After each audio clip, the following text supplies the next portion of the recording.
Bos días a todos. Acabamos de celebrar a reunión ordinaria do Consello da Xunta e comparezo para dar conta, inicialmente, da situación da pandemia na comunidade autónoma cos últimos datos disponibles. Hai 111 persoas hospitalizadas por patoloxía COVID nos hospitais de Galicia, un 9,76% menos dos que había fai 24 horas.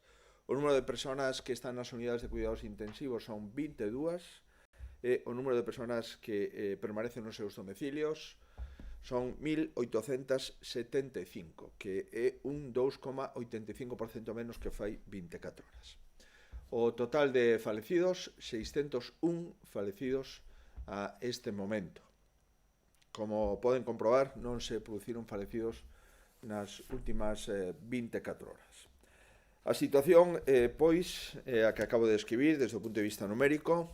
A perda das 601 a vida como consecuencia da patoloxía do coronavirus é, sin dúbida, a cuestión máis irreparable, a fractura irreversible que sufriron as familias que perderon os seus parentes. A situación, como digo, está nunha fase de contención constante e continua, a curva sigue dobrándose, estamos pois nun momento no que a patoloxía COVID tan só ocupa o 2-3%, exactamente o 5% das camas de UCI, estando disponibles, é dicir, sin pacientes, o 59% das camas de UCI nos hospitais galegos. E do mesmo xeito a patoloxía COVID tan só ocupa o 2% das camas hospitalarias e estando baleiras o 44% do total de camas hospitalarias do Servicio Galego de Saúde. Neste momento están baleiras máis de 3.273 camas, sin pacientes nos hospitais do Sergas. En consecuencia, estamos nunha situación, insisto, no que é imprescindible xa, como fixemos dende fai días, ir retomando a actividade asistencial ordinaria, ir atendendo cirúrxicamente as patoloxías prioridade 1 e ir restablecendo as axendas nos ámbitos das consultas externas e das probas diagnósticas, como con grande profesionalidade están a facer neste momento os profesionais sanitarios e non sanitarios do Servicio Galego de Saúde. O número de test realizados na comunidade autónoma ascende a 207.000 e neste momento o número de profesionais con patoloxía COVID está no entorno de 1.100 que todavía están en cuarentena como consecuencia de que aínda non se lle pode dar o alta, pero máis de 1.000 profesionais que estuveron infectados polo COVID, están dados de alta xa e están traballando con normalidade nos centros sanitarios. Dende o punto de vista de como funcionaron os servizos sanitarios durante esta pandemia, volvemos a dar os datos relevantes sobre o número de falecidos por número de contagiados. Galicia sigue sendo a comunidade autónoma cos mellores datos de España. Neste momento, Galicia está cun 6,45% de falecidos sobre número de contagiados e a media do Sistema Nacional de Saúde está no entorno do 12%, exactamente no 11,93%. E do mesmo xeito, a mortalidade por 100.000 habitantes, considerando que Galicia sí dá os datos da mortalidade en residencias e o Ministerio de Sanidade aínda non fixo público esos datos para o conxunto de España, polo tanto, considerando esta comparación non homoxénea, a pesares diso, o dato en Galicia de falecementos por 100.000 habitantes está no 22,2% e a media en España sin residencias está no 58,39%. Esta é a situación que acredita que estamos nunha fase de contención e que os expertos xa nos avisan que o que lles preocupa son os rebrotes que se poden producir nos próximos meses, e nomeadamente cando se crucen as enfermedades respiratorias, gripe e outras, con este virus que lamentablemente non temos vacina a medio e a un prazo razonable. Por conseguinte, seguimos obrigados a extremar todas as cautelas. A única vacina que existe no mundo é a distancia física de 2 metros entre as persoas cando estamos xuntas, cando paseamos ou cando xantamos, etc. Esa é a única vacina, a nosa responsabilidade. Mais que nunca, por tanto, hai que manter o sentidiño que mantivemos durante todo o período todo o período do pico da pandemia, e ante posibles rebrotes, ese sentidiño será a vacina máis potente e máis eficaz que podamos utilizar. No ámbito do Consello da Xunta adoptamos unha serie de decisións relativas na maioría a intentar preparar xa unha situación na que lamentablemente estamos, nunha profunda crise económica, que vamos descubrindo a medida que pasan as semanas indicadores máis preocupantes que as semanas anteriores, e que esa profunda crise económica conlevará sin dúbida xa a unha pandemia social, que tamén se ve en determinados apuntes de comportamentos das familias que non teñen recursos suficientes para poder manter as necesidades básicas.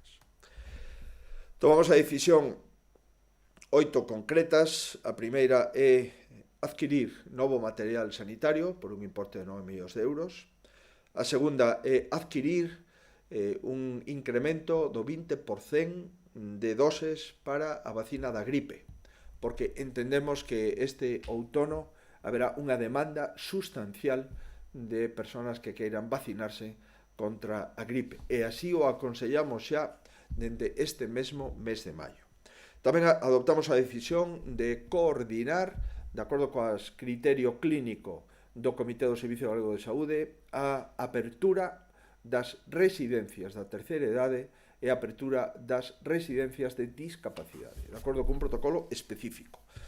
Por outra parte, adaptamos a alerta sanitaria que activamos no Consello da Xunta o pasado 13 de marzo, a situación xurídica e o marco competencial que corresponde neste momento, unha vez que o Goberno de España autorizou, mediante o Real Decreto Lei convalidado polo Congreso dos Deputados, que se podan realizar eleccións aos parlamentos autonómicos. En quinto lugar, aprobamos un paquete de medidas en favor das rendas baixas para facilitar o alugueiro das vivendas que utilizan, e por último un paquete de máis de 23 millóns de euros no ámbito da economía para preparar esa economía post-Covid na que levamos traballando xa dende fai semanas. En relación a outros asuntos, convenio de colaboración entre as universidades galegas e a Xunta de Galicia para poñer a súa disposición recursos de información científica en liña, partida que se incrementa un 10%, e tamén recursos de supercomputación, almacenamento de datos e comunicación a favor dos investigadores, o Centro de Supercomputación de Galicia. A tal efecto, investimos algo máis de 2.180.000 euros. Poñer recursos informativos e incrementar a capacidade competitiva das universidades, dos investigadores e dos alumnos universitarios é o obxectivo deste convenio coas 3 universidades. Páxina turística. Aprobamos a remisión do decreto de turismo activo ao Consello Consultivo para o seu análise e informe previo para a súa posterior aprobación definitiva polo Consello da Xunta. Este decreto mellora a adapta a normativa que está en vigor dentro do ano 2001. Se trata de ordenar, de coordinar, de concretar que se entende por actividades de turismo activo. Neste momento, a normativa autonómica, como digo, ten casi 20 anos, e vamos a regular con este decreto 40 actividades de turismo activo fronte ás 9 que se regulaban no decreto de 2001. Haberá novas actividades de turismo activo reguladas: mergullo, surf, montañismo, alpinismo, espeleoloxía, kayak, piragüismo, boxe en motor, tirolina, etc.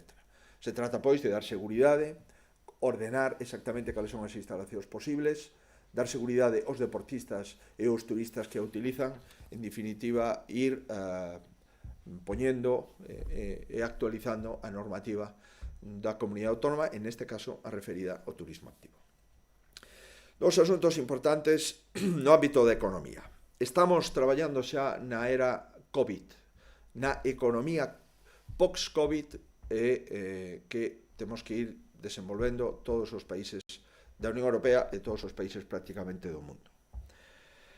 A primeira decisión, seguimos impulsando a fabricación de produtos que sexan útiles para loitar contra o COVID e que se produzan en Galicia. A tal efecto, abrimos unha liña específica de 5 millóns de euros para subvencionar e incentivar produtos en relación co COVID que se produzan na comunidade autónoma cun importe máximo por axuda de 800.000 euros a todos aqueles produtos que como mínimo supoñan un investimento de 100.000 euros.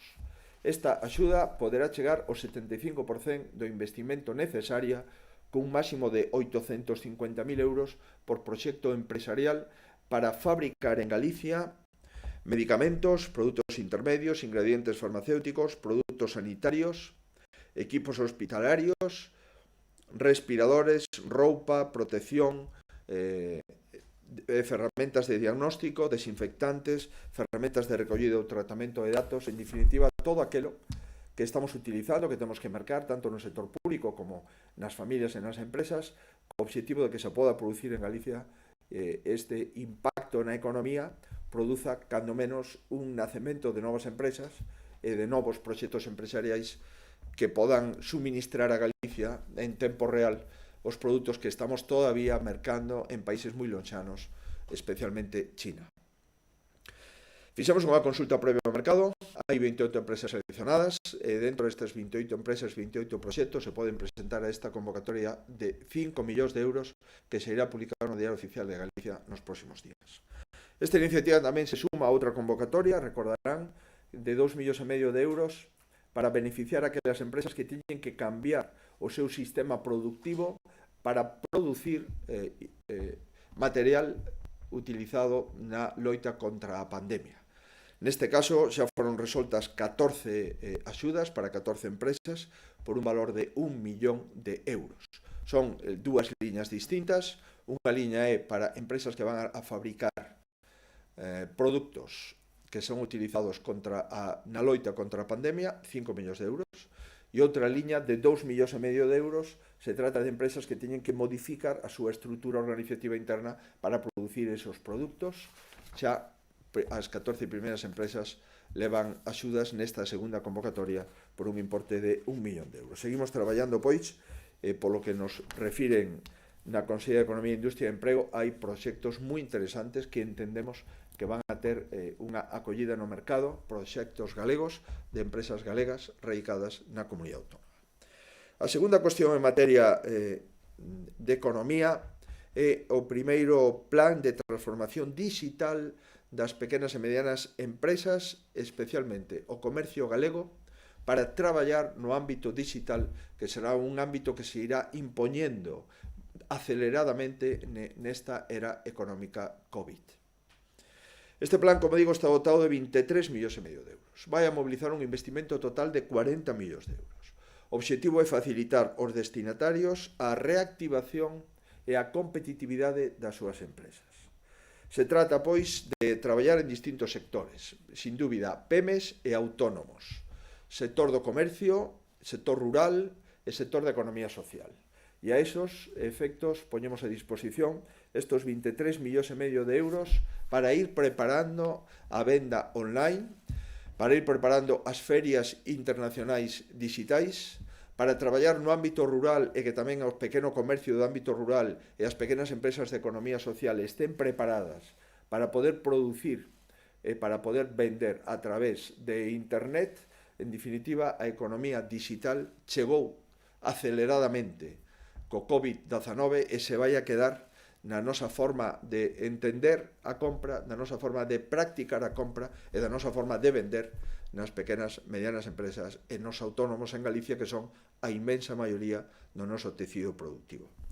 Estos 23,5 millóns de euros se dividen en 4 convocatorias, unha convocatoria de 7 millóns de euros para a digitalización do tecido empresarial galego, moi especialmente para propoñer e implementar o teletraballo nas empresas, nas microempresas e nos autónomos, tamén para axudarlles a concretar e a coordinar os aforos que se podan producir nas súas tiendas e nos seus establecementos, para poder así cumplimentar a normativa que se vaya implementando hoxe xa en os próximos meses e anos, E por último tamén, dunha forma moi especial, aquelas pequenas empresas que traballan no ámbito da economía social e moi especialmente no medio rural. Outro proxecto de 6 millóns de euros para preparar a exportar de forma digital. As feiras, como as coñecíamos ata agora, con grandes desplazamentos de miles de personas a cidades moi importantes no que se realizaba a feira, van a disminuir. E as feiras serán distintas. Serán distintas porque a realidade económica, as características e as pautas sociolóxicas de compra e de exposición irán cambiando. E por iso poñemos 6 millóns de euros para aquelas empresas que exportan, que podan facer plataformas e participar nas feiras digitais que neste momento xa se están diseñando en Europa e no resto do mundo. A terceira proposta de 4 millóns de euros se adica de unha forma especial ao comercio de proximidade para facilitar a innovación e a digitalización do comercio, desas pequenas tendas que necesitan un canle de internet para poder vender en tempo real as 24 horas e os 365 días ao ano.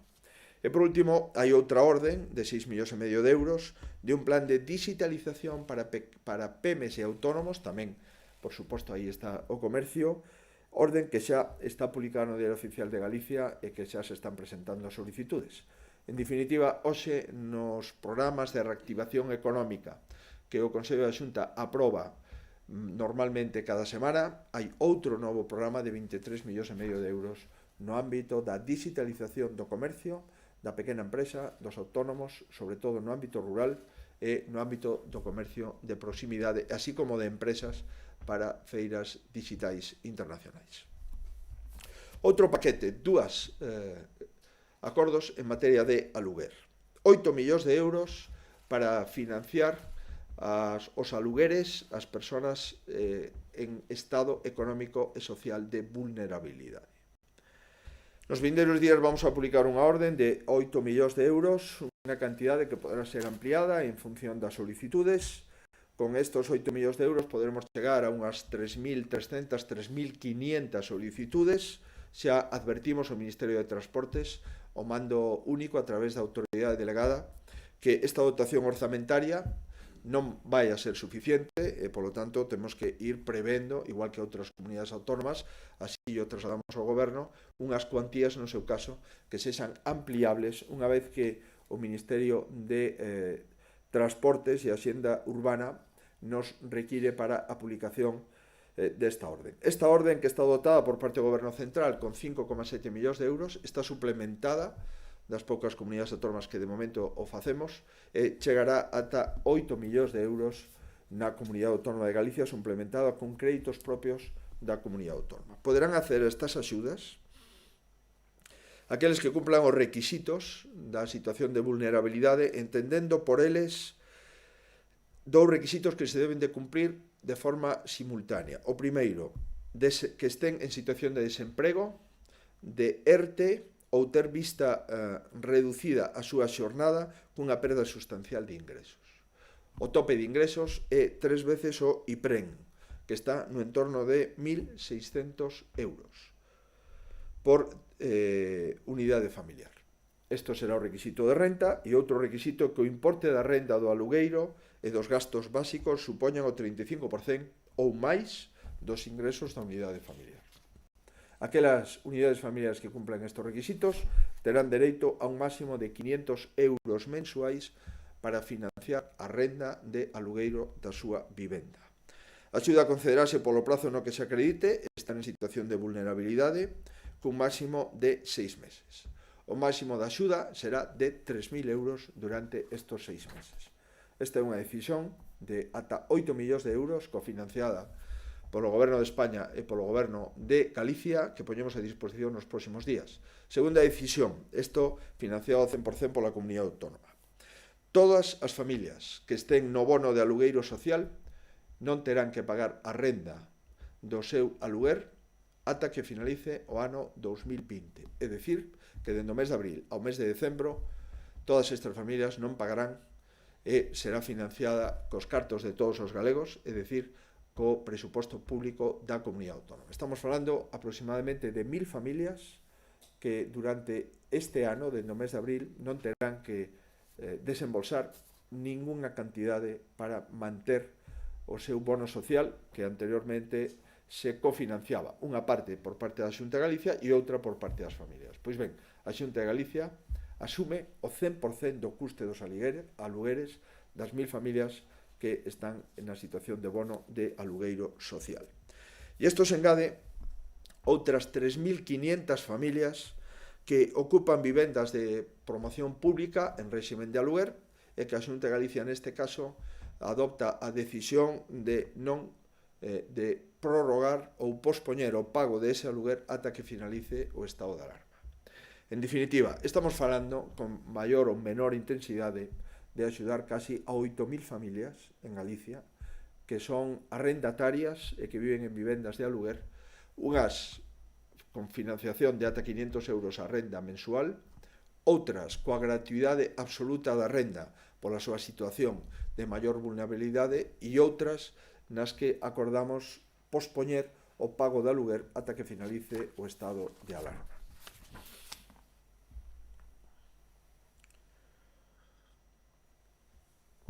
A volta á normalidade social, económica, laboral é imprescindible.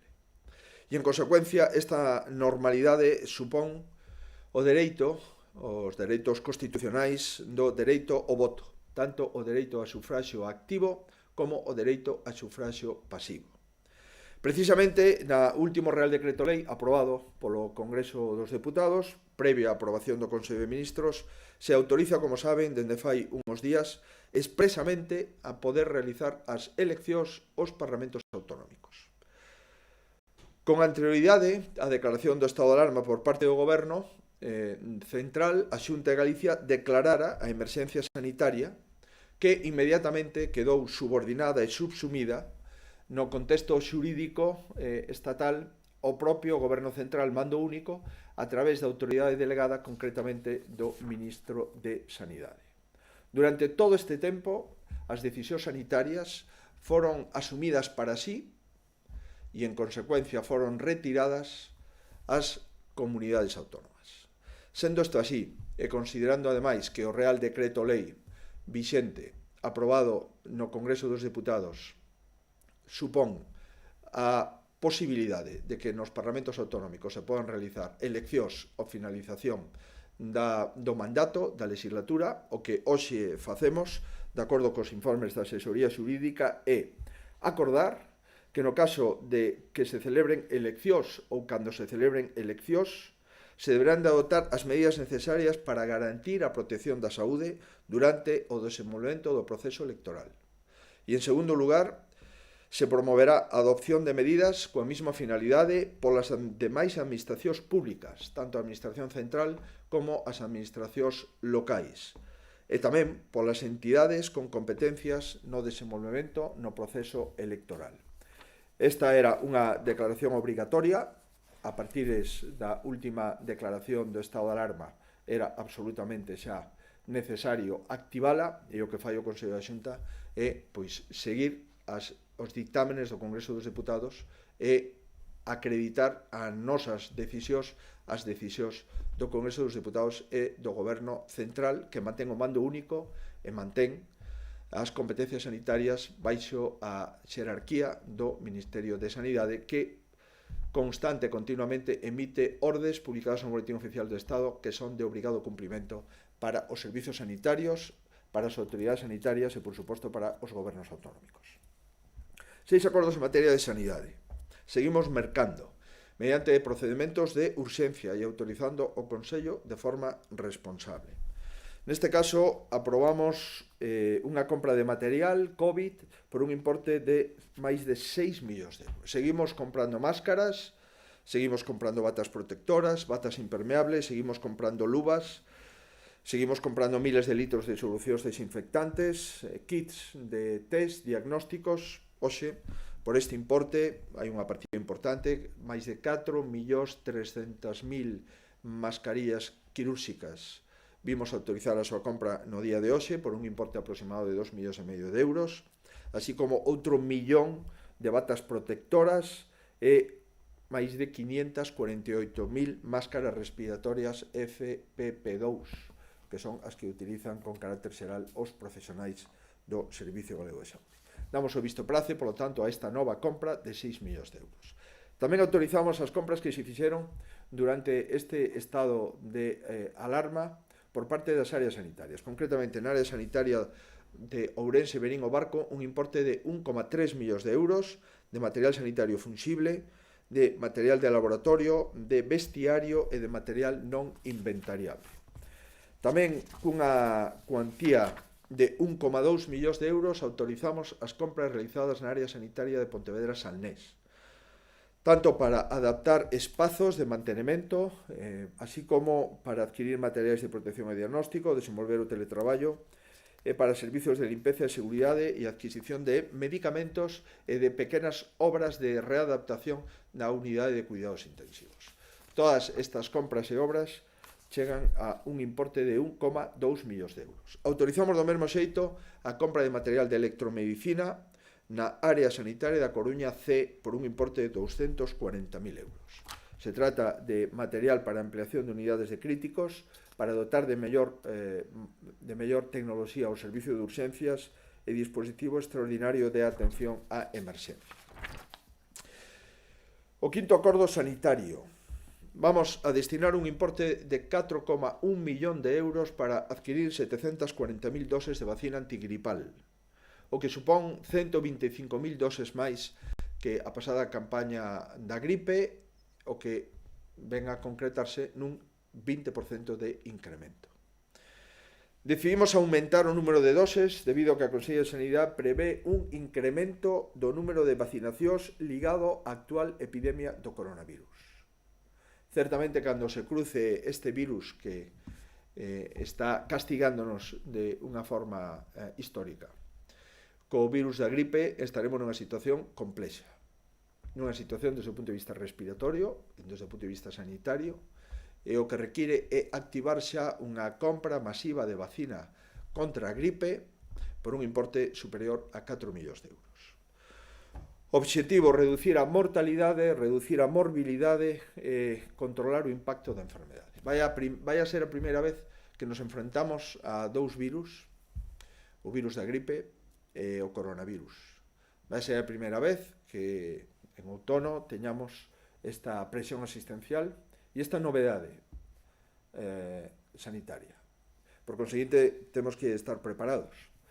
Todos aqueles población que lle propoñemos que se vacine, ou decimos dende o mes de maio que non o dubide. Os maiores de 65, as mulleres embarazadas, as persoas con enfermedades crónicas, o persoal sanitario, máis que nunca, deben de adoptar a decisión preventiva de vacinarse contra a gripe deste 2020-2021. Temos vos datos na última campaña de vacinación gripal, 2019-2020. Se vacinaron 605.000 galegos, o que supón un 6,3% máis que na anterior ano. 38.000 galegos se vacinaron máis na última campaña que na campaña anterior. Eso quere decir que a xente, todos nos estamos dando conta de que a saúde, e agora máis que nunca, está comprometida con esta circulación de virus, este novo virus do coronavirus, cando entre en colisión co virus da gripe. Decía que no pasado campaña gripal, as persoas de 75 anos chegaron ao 67,33% de porcentaxe de vacinación. Son 2 puntos, máis de 2 puntos con respecto á anterior campaña. No que se refire a mulleres embarazadas, subimos 10 puntos.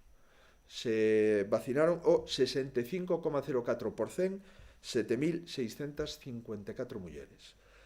1.146 máis que o pasado exercicio. En o que se refire a traballadores sanitarios, tamén subimos 5 puntos. Chegamos ao 50,93%, se vacinaron casi 18.000 profesionais sanitarios. Este ano mercamos dose para a vacina antigripal un 20% máis. Por tanto, facemos o chamamento de responsabilidade no ámbito da prevención e da promoción da saúde pública. E, por último, autorizamos o protocolo de reactivación das residencias da terceira idade e das residencias de discapacidade.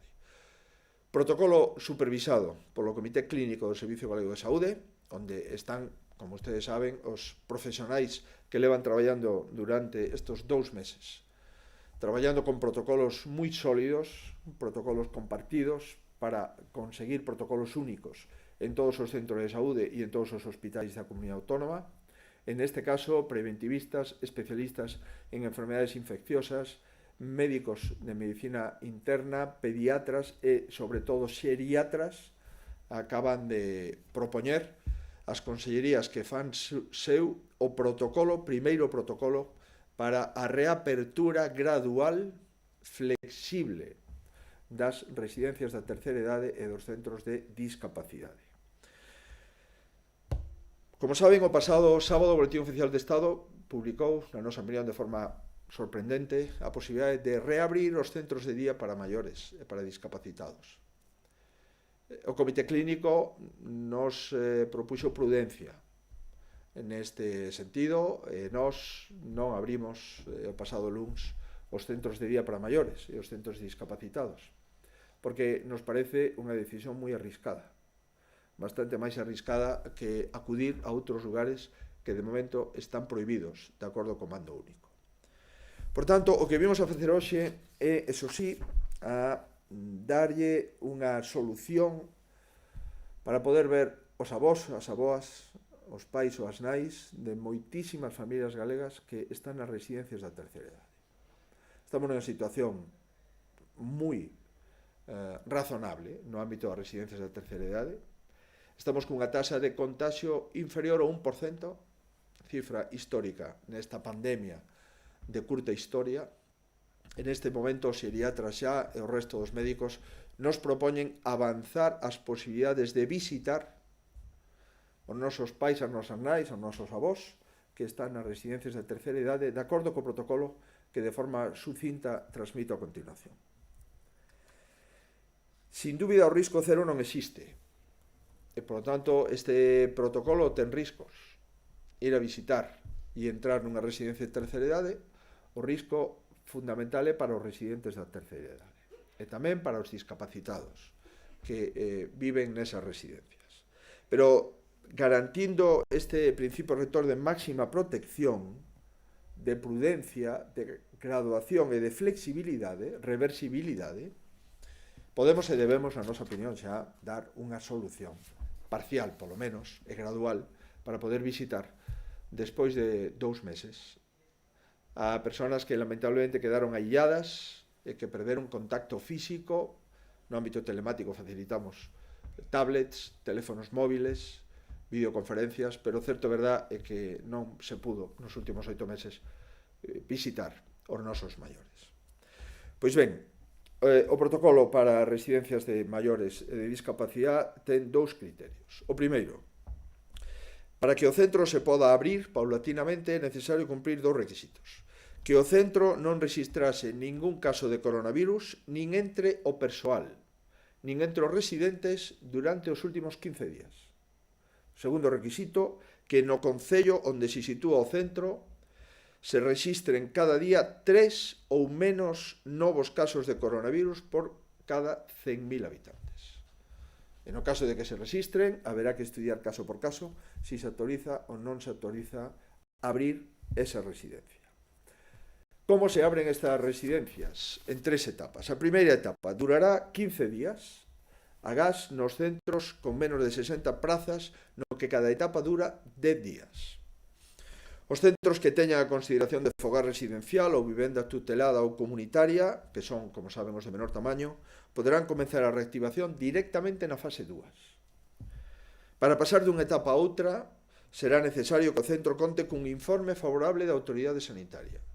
Por lo tanto, é a autoridade sanitaria a que autoriza que unha residencia de terceira idade ou discapacidade poda pasar de unha etapa a outra etapa, así ata completar as 3 etapas e volver á actividade ordinaria.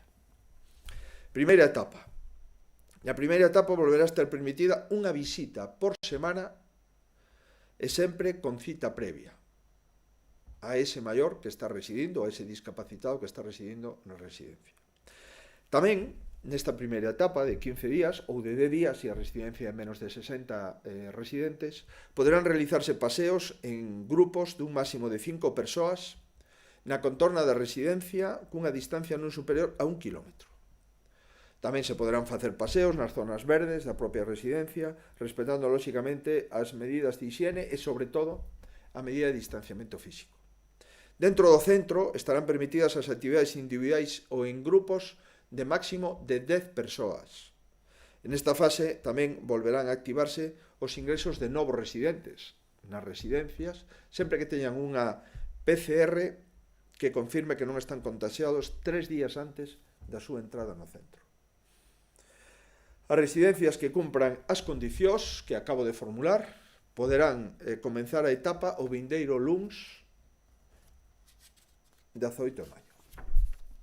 Por tanto, hai unha boa noticia, espero que se utilice co rigor de sempre, co sentidiño o que estamos acostumbrados os galegos. Segunda etapa. Neste caso, xa os residentes poderán recibir 2 visitas por semana con cita previa e as persoas autónomas poderán realizar saídas á farmacia, ao banco, propoñemos nas primeiras horas da mañá, en lugares aínda que exceda de 1 kilómetro da propia residencia e nas franxas horarias previstas no caso das cidades e no caso de vivir en parroquias ou en lugares de menos de 5.000 habitantes sin franxa horaria, aínda que propoñemos que se fagan, se é posible, a primeira hora da mañá. E por último, na terceira etapa, se poderá recuperar por completo o réximen de visitas co que contaba cada residencia.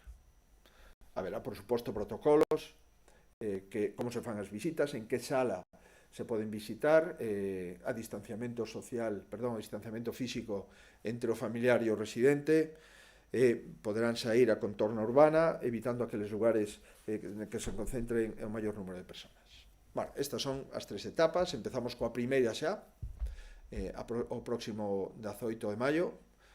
A partir de aí iremos cada 15 ou cada 10 días abrindo estas etapas ata concluir coa apertura completa das residencias da terceira idade. Se nunha residencia aparecese un caso positivo, teríamos que suspender a reactivación e volveríamos a confinar as persoas contaxiadas seguindo o establecido polo protocolo. Nos vindeiros días tamén pactaremos co sector unha data de consenso para abrir os centros de día para maiores e para discapacitados. A pesar de que estamos autorizados dende o pasado sábado, nos non vamos a facer eso de forma improvisada, e os xeriatras e o resto do personal sanitario nos advirte que moito cuidado con este tipo de decisións que a nós nos parecen improvisadas. O protocolo de reactivación das residencias tamén regula o reinicio dos servicios de atención temperá e outros servicios terapéuticos dirixidos a persoas maiores ou persoas con discapacidade. Estes servicios poderán comenzar tamén dende o vindeiro luns, 18 de maio, establecendo, eso sí, un sistema de cita previa, no que estean na sala ao mesmo tempo só a persoa usuaria e o profesional que o atende. Isto é o límite. Por lo tanto, vamos a ver se somos todos capaces de ir abrindo a zona máis vulnerable, sin dúbida, de toda esta pandemia, que son as residencias da terceira idade e as persoas con discapacidade.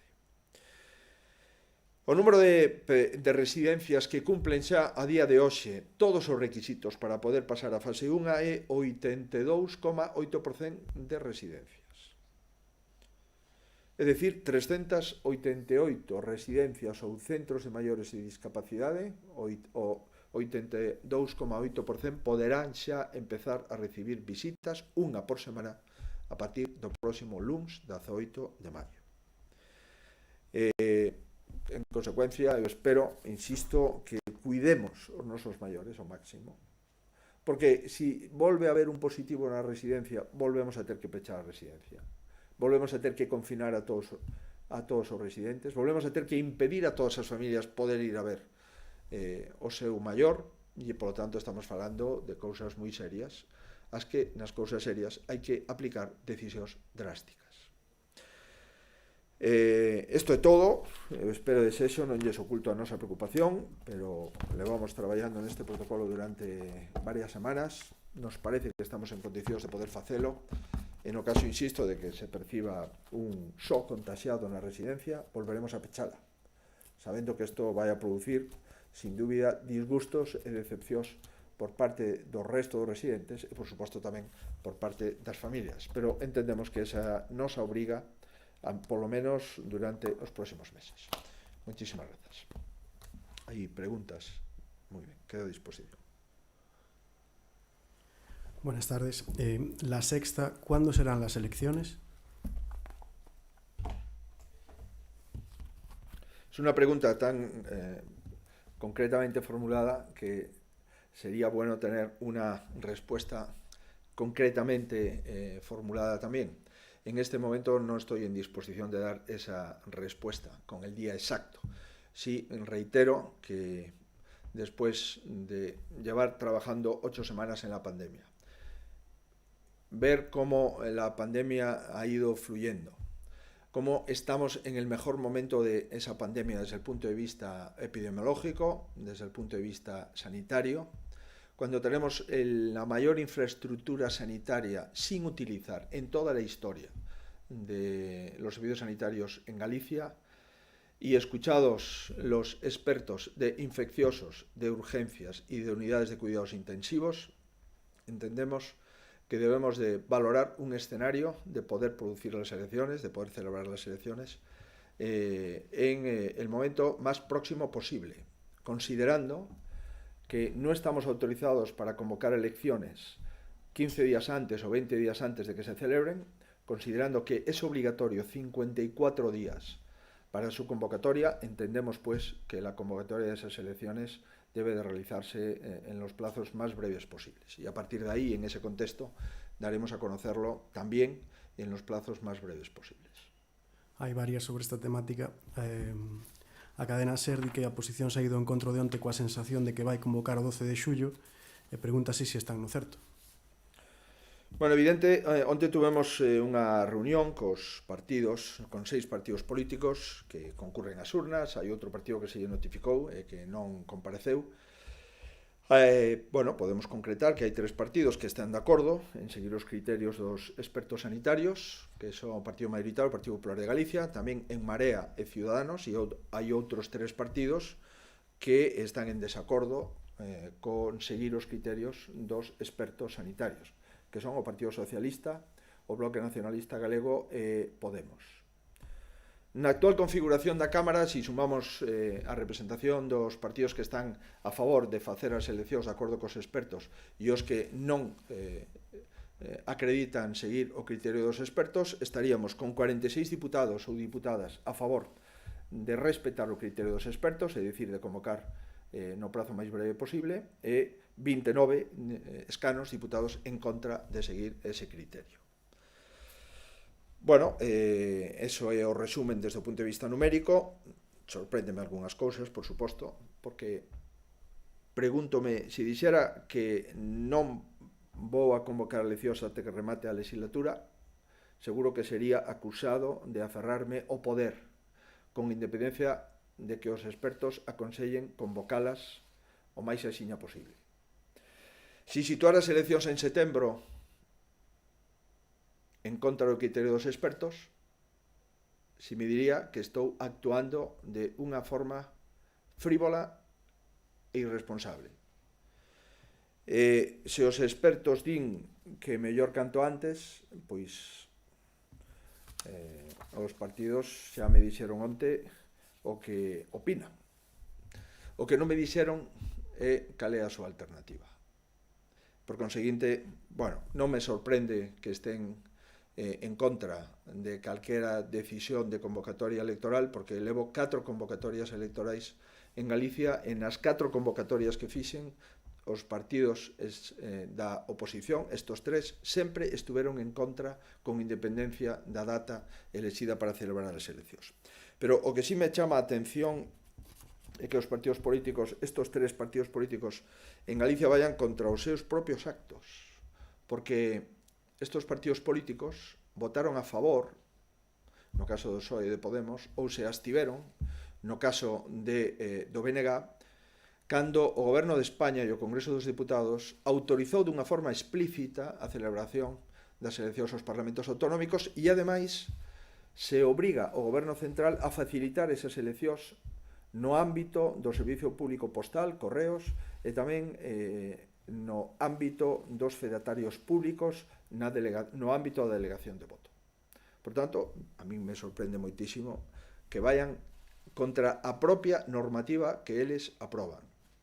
É sorprendente que unhos partidos políticos que aproban unha normativa se consideran responsables e outros partidos que valoramos aplicar a normativa que eles aproban nos chamen irresponsables.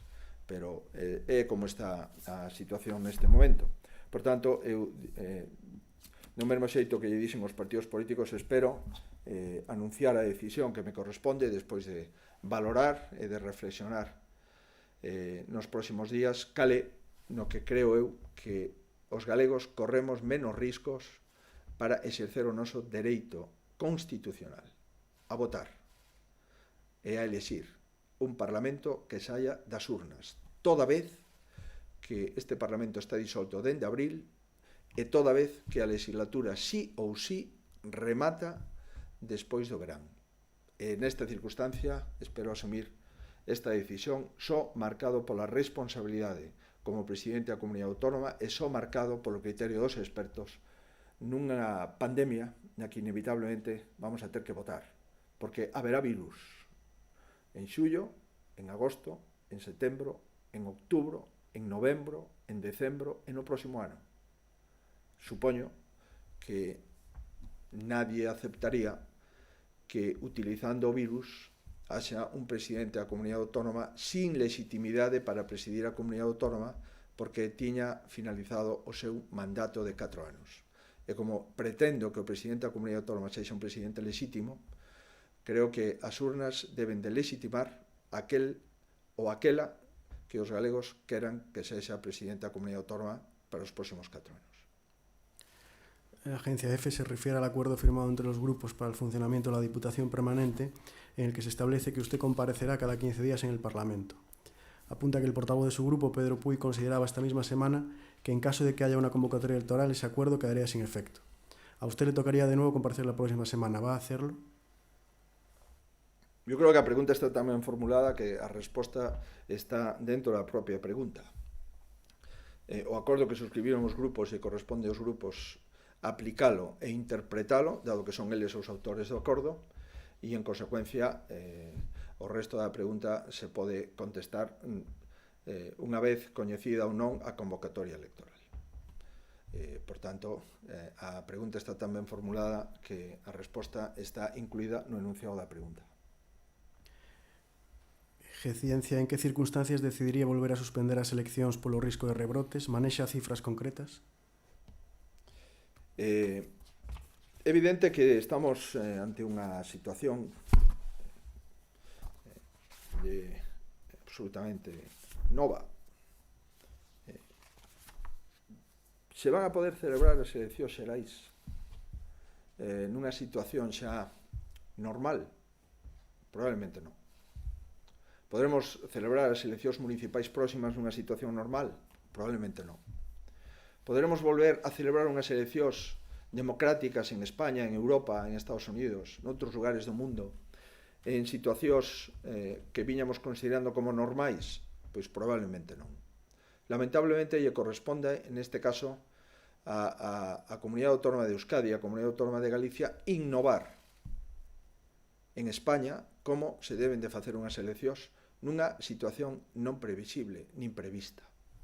E o primeiro que temos é que decirlle a xente cal é o mes menos malo ou cal é o período de menor incertidume dentro da atmósfera de incertidume que vamos a vivir.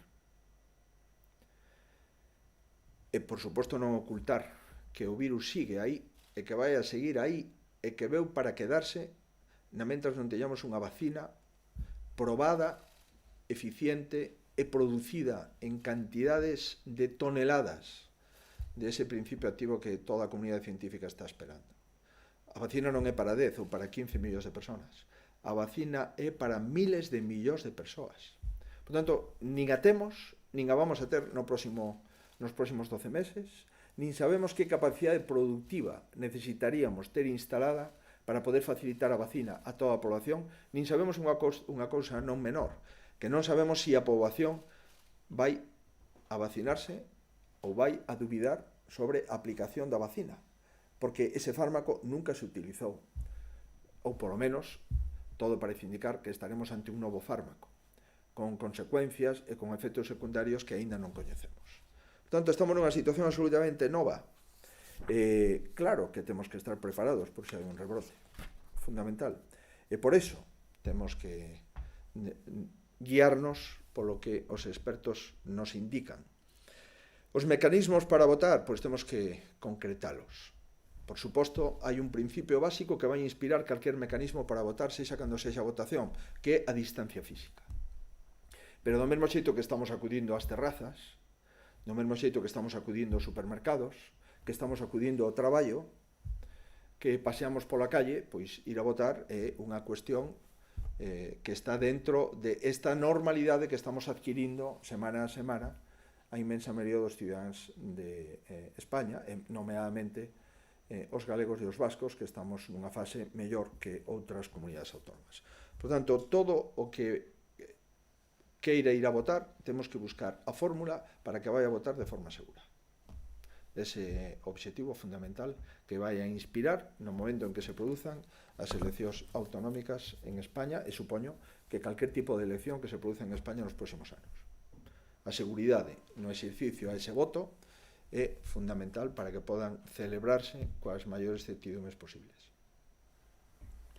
Nos diario, a vista dos informes encargados a facultativos e do informe elaborado pola Consellería de Sanidade para fixar a data electoral, onde se fala dun posible rebote da pandemia pola consecuencia da chegada a Galicia de cidadáns de outra parte do Estado, pregunta si que medida está adoptando a Xunta para evitar facer fronte a esta situación e se contemplan entre elas a posibilidade de solicitar o peche de Galicia para evitar o contagio por vía externa a que se refiren os informes. Mire, o peche da comunidade autónoma se ten que facer no caso de que esteamos falando de outras comunidades autónomas nos que a situación epidemiolóxica non permite sair desas comunidades autónomas. Si hai comunidades autónomas que están en unha situación que non permite sair dese ámbito territorial, nós, dende logo, que vamos a pedir é que tampouco se lles permita vir á comunidade autónoma galega. Supoñemos, porque senón estaríamos xa nunha pandemia económica e social sin precedentes, que se non podan vir boa parte do turismo nacional, si pode vir unha parte importante de turismo nacional á comunidade autónoma galega. Estou convencido que o turismo internacional probablemente non veña, pero casi o 80% do turismo que recibe Galicia é turismo nacional. Si ven de comunidades autónomas con situacións epidemiolóxicas factibles e compatibles coa de Galicia, entendemos que deben de vir. Si a súa situación é incompatible coa de Galicia, nós entendemos que non deben de vir. Pero, por suposto, que os hoteles, a restauración, non lle podemos decir que aquí non pode vir nadie en ningún caso, aínda que cumpla os mesmos parámetros sanitarios que cumprimos os galegos que vivimos dentro. Por tanto, unha das razóns que os expertos acreditan como unha razón determinante de por que é mellor antes que despois do verán esta razón, que é o movimento de turismo interior que se vai a producir as comunidades autónomas máis seguras, e tamén non nos esquezamos de miles de persoas propietarias de vivendas en Galicia que viven fora e que durante o verán queren utilizar a súa propiedade que teñen na comunidade autónoma. Por tanto, estou convencido que nin o goberno central nin o goberno autonómico vamos a actuar en contra dos criterios de seguridade epidemiolóxica que se van a aplicar no mes en que se produzan as eleccións. Esos criterios estarán sometidos ao mando único, que neste caso será o goberno central, e no caso de que estean delegados xa na comunidade autónoma e que volvamos a recobrar as competencias, así exerceremos con esa responsabilidade e con ese común denominador. A xente que ven de comunidades autónomas cunha situación epidemiolóxica que non acredite a mesma situación que Galicia, na nosa opinión, non deberían de entrar na comunidade autónoma de Galicia. Ese é o noso criterio. Ao contrario, aqueles que sí estén en situación similar, e entendemos que non podemos impedir que veñan ás súas casas ou que veñan a utilizar as nosas praias, os nosos ríos ou os nosos hotéis. Faro de Vigo, ¿cuándo anunciará la fecha de las elecciones? Y, por otra parte, ¿mantendrá el estado de emergencia sanitaria en Galicia hasta que se celebren los comicios? Acabamos de adoptar un acordo no Consello da Xunta no que xustamente nos pronunciamos ao respecto. O estado, a situación de emerxencia sanitaria que adoptamos o 13 de marzo foi posteriormente subsumida polo estado de alarma que adoptou o Goberno Central. E dende as últimas 8 semanas o mando único decidiu considerar a autoridade delegada exclusivamente o Ministerio de Sanidade.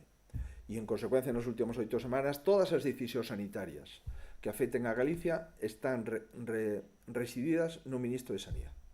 Por tanto, temos que axustar o estado de emerxencia sanitaria a esa vocación de competencias que o Goberno Central leva facendo durante 8 semanas. En esas 8 semanas, e durante ese marco xurídico estatal, o Goberno Central, con validación no Congreso dos Diputados, dice que se poden celebrar eleccións aos parlamentos autonómicos e que o Goberno Central axudará a que se produzan esas eleccións. Por tanto, nese contexto é no que nos temos que mover. A situación sanitaria en Galicia está intervida polo Goberno Central. No caso de que volvamos a ter as nosas competencias, acabamos de adoptar un acordo no Consello da Xunta onde decimos que no momento en que se celebren as eleccións, se a competencia da comunidade autónoma, se adaptarán todas as medidas sanitarias necesarias para facilitar o dereito constitucional ao voto. É o que acabamos de aprobar neste momento no Consello da Xunta, que acabo de facer referencia a ese acordo. Precisamente en relación a esa medida, pregunta si también ha deliberado con los consejeros sobre los informes que apuntan a que el 12 de julio es la mejor fecha para convocar, y si les ha trasladado ya una fecha concreta o aún tiene que tomar la decisión. As deliberacións do Consello da Xunta son segredas, non porque o digo eu, senón porque o dice a legislación. Unha cousa son os acordos que temos que dar conta os medios de comunicación, por suposto, pero as deliberacións do Consello da Xunta sobre cuestións que non afecten a acordos son segredas, e a competencia para convocar as eleccións estatutariamente lle corresponde ao presidente da Xunta de Galicia.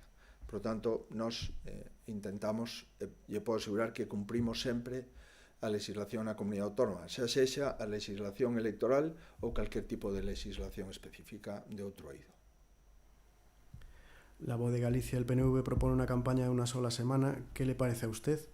Y si cree que debe quedar abierta por decreto la posibilidad de una nueva suspensión en julio por si las condiciones sanitarias lo recomiendan. La campaña será diferente, sin dúbida. A campaña electoral clásica non poderá facerse, porque os tempos das campañas electorais clásicas xa pasaron, por lo menos durante os 2 próximos anos. Temos que facer unha campaña electoral distinta, sí, sin dúbida. Temos que facer, na nosa opinión, unha campaña electoral moito máis curta, sin dúbida. Temos que preocuparnos prioritariamente da saúde da xente, sin dúbida. Os actos masivos non se van a poder realizar, por suposto. E, en consecuencia, me parece absolutamente acertado esas reflexións que comparto ao 100%. Sobre si hai que buscar datas alternativas dentro da legislatura, no caso de que non se poderan producir na cita electoral que definitivamente o presidente de cada comunidade autónoma considere como tal, creo que é un criterio de prudencia. Porque volvemos a reiterar, non é que se convoquen eleccións no seu momento porque lle peta o presidente autonómico, é que non ten máis remedio que convocalas. É que se non as convocara estaría prevaricando. Se non convocara unhas eleccións e intentara que se produzan antes de que finalice os 4 anos de mandato, estaría nunha situación de ilegalidade. Cuestión distinta é que, cumplindo o deber de convocar as eleccións, no caso de que estas non se podan producir, entón ese presidente que cumple a lei debería de volver a suspender as eleccións. E así o fixemos o 5 de abril. O 5 de abril tiñamos que votar. Convocamos unhas eleccións en febreiro.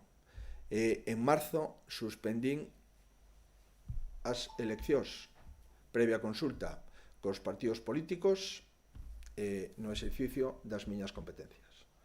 E como agora teño a obriga legal de convocar esas eleccións, que lle podo asegurar que non teño ningún interese en participar nunhas eleccións nesta situación, pero non podo elexir.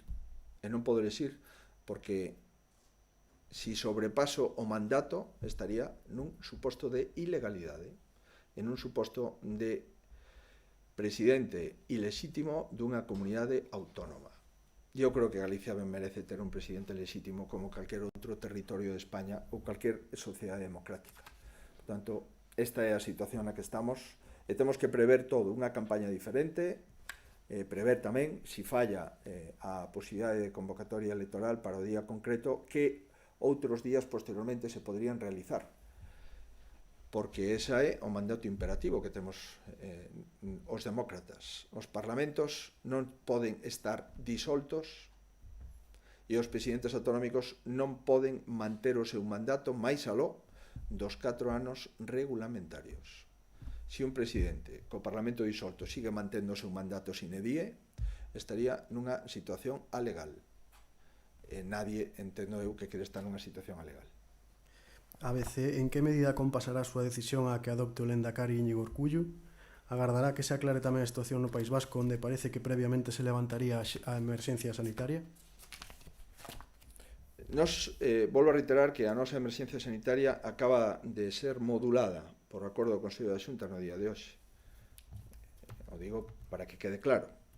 Que si se pode coincidir ou non co País Vasco, é evidente que os mesmos criterios de prudencia e de certeza sanitaria son os que escoito do Lehendakari e de bastantes líderes políticos vascos. Sorprendentemente, eu espero que os socialistas vascos non escoiten o que dice aquí o secretario xeral dos socialistas en Galicia, que acaba de decir onte, de forma reiterada, que celebrar eleccións cando os socialistas vascos dicen que hai que celebralas é temerario. Eu espero que se tomen a broma este tipo de declaracións do secretario xeral dos socialistas galegos, porque non só un insulto aos expertos, senón que tamén é un insulto a todos os seus compañeiros de Euskadi. Pero, insisto, así está a situación política galega. Por tanto, nós pensamos que a mesma situación que se atopa o Lehendakari, me atopo eu, ante a necesidade imperiosa de cumprir as leis e a necesidade imperiosa de buscar a data de menores incertidumes para intentar ensayar unha convocatoria electoral definitiva. No primeiro intento non foi posible, veremos a ver se é posible no segundo intento. Alerta digital, ¿cree usted que el estado de alarma se puede usar de parapeto para impedir protestas de los ciudadanos en la calle en contra del gobierno? Y en este sentido, ¿qué opina de las órdenes que recibe la policía de dispersar estas protestas?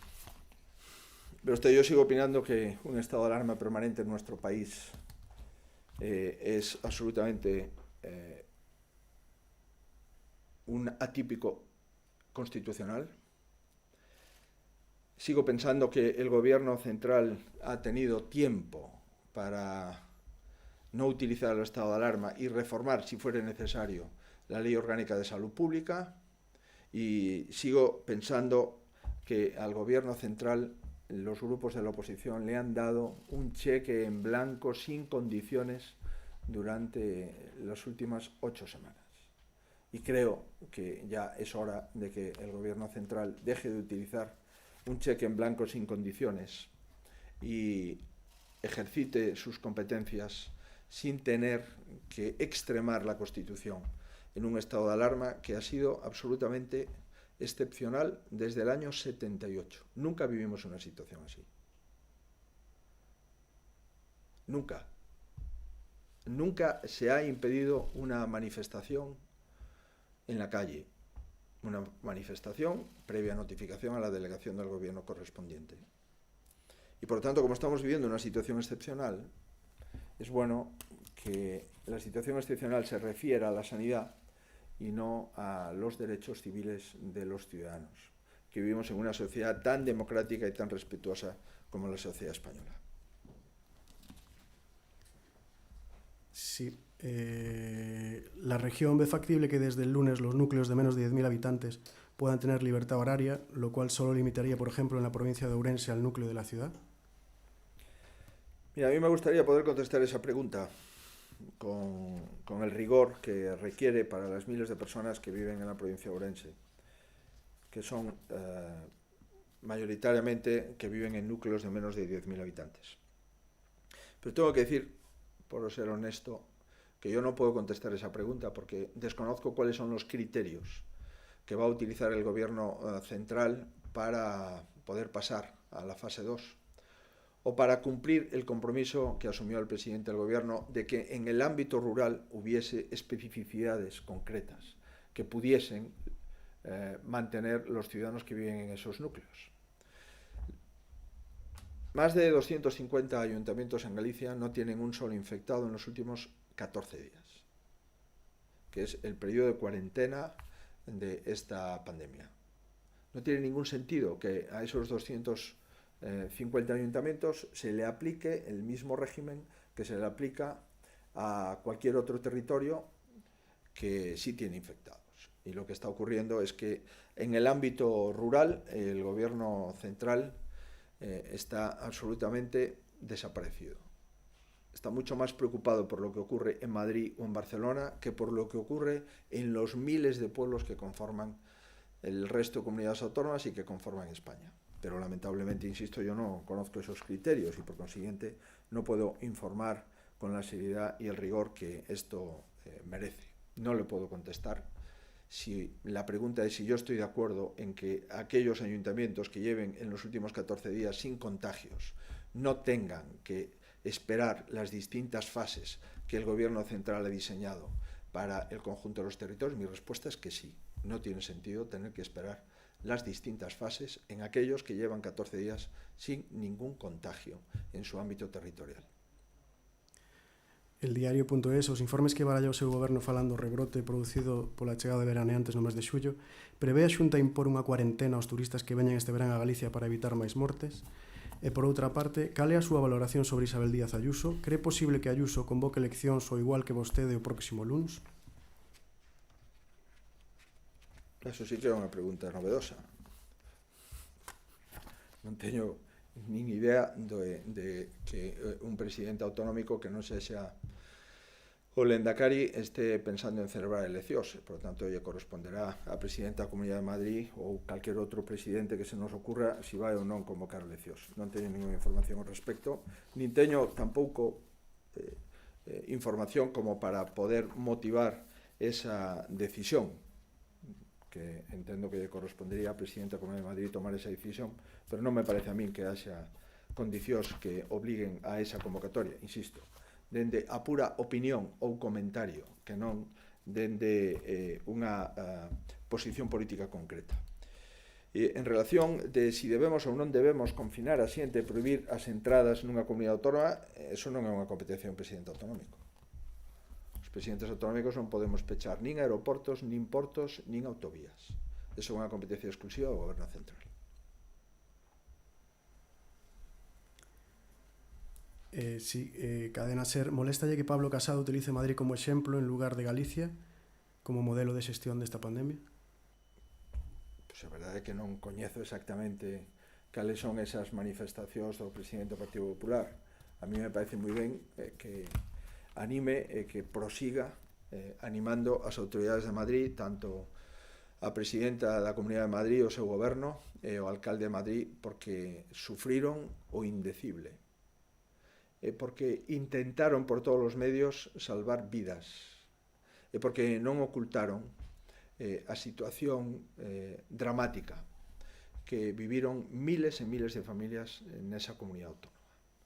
E porque souberon pedir axuda, e porque souberon recoñecela, e porque agora o que nos dicen é que se necesitamos material ou necesitamos algún tipo de axuda logística, sanitaria, están a disposición de intentar devolver as mostras de solidaridade que houve noutras comunidades autónomas, xa sexa Galicia ou outras como Andalucía ou outras que prestaron material á Comunidade de Madrid no momento da profunda crise sanitaria. Europa Press, no eido educativo da conciliación, pregunta se vai deixar a Xunta a liberdade dos centros educativos privados para decir se abren para menores de 6 anos e que vai pasar coas garderías, se abrirán ou non. Bueno, neste momento podemos comprobar como hai distintas varas de medir por parte do goberno do mando único. Bueno, en este momento todavía non se pode ir a pescar a un río, pero, sin embargo, non se regula que vai a pasar na educación. Neste momento se teñen regulado cando unha persona pode ir a unha terraza, pero o goberno central non quere regular cando unha persona debe de ir a clase. España volve a ser un dos países que primeiro abre determinadas instalacións de restauración e despois os colexios. E iso é cando menos como para preguntarnos se realmente o goberno central asume as súas responsabilidades exclusivas en materia de educación, as que as ten. O resto as teñen as comunidades autónomas. Cal é o noso posicionamento? O noso posicionamento é seguir as decisións do mando único. As comunidades autónomas non podemos abrir os centros educativos mentre non estemos en fase 2. En segundo lugar, de acordo co mando único, unha vez que estemos en fase 2, podemos abrir de forma optativa para os alumnos. Que vai a facer Galicia? Nós, no caso de pasar a fase 2, creemos que é bo que se reincorporen os alumnos e as alumnas que finalizan o bacharelato e teñen que presentarse ante a selectividade, e os alumnos e as alumnas que finalizan o grado medio ou superior de formación profesional. Considerando que non hai ningún criterio, senón que cada comunidade fa o que lle pete no ámbito educativo, o cual, insisto, é sorprendente. Xa me gustaría ter esa mesma autonomía para outros ámbitos de menor trascendencia. Pois nós o que estamos neste momento é sopesando que facemos coas escolas infantís de 0 a 3 anos. Por qué?